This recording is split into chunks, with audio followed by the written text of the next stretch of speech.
Hello' guys, এয়া হ'ল মোৰ হাঁহৰ আজি দানা তৈয়াৰ কৰিছোঁ আৰু লগত এয়া দিছোঁ ভাত আৰু লগতে গোটেইখিনি মিলাই এনেকৈ হাত মাৰি মিলাই আছোঁ কি যে মজা নহয়, বিৰাট ভাল লাগে কিন্তু কৰ্ম কিছুমান কৰি দেই। আপোনালোকে কৰি চাব, বহুত ভাল লাগে।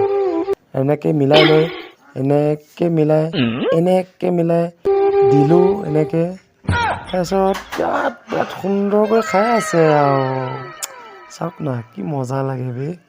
কৰ্মটো কৰিয়ে ভাল লাগে সঁচাই। মই বহুত ভাল পাইছোঁ এইটো কৰ্ম কৰি। লাভৱান হ'ব পাৰোঁ নোৱাৰোঁ, ছাকচেছ হ'ব পাৰোঁ নোৱাৰোঁ, সেইটোলৈ মই নাযাওঁ, কিন্তু মই কৰ্মটো কৰি কিন্তু বহুত ভাল পাইছোঁ দেই। আৰু লগতে চাওক কি সুন্দৰকৈ খাই আছে। এনেকৈ খাই সিহঁতৰ পেটো ভৰিছে। আৰু ইয়াত আছে মোৰ 150 আছে হাঁহ, আৰু সকলোৱে খাই মেলি লৈ এই আছা ঘৰলৈ কেনেকৈ গৈছে, কিমান ধুনীয়া লাগে।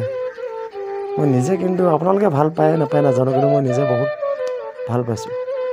বাকী যি কি হওক, এনেকৈ সন্ধিয়া টাইমত নিজে যায়গৈ ঘৰৰ ভিতৰলৈ। এইটো ঘৰতে ৰাখোঁ মই। এনেকৈ 2-4টা সোমাই আছে, অলপ উঠিবলৈ অসুবিধা হয়তো। এই ঘৰটোতে সোমাই থাকে, এটা লাইট আছে, এই চাই থাকক আপোনালোকে কেনেকুৱা কৰি দিব।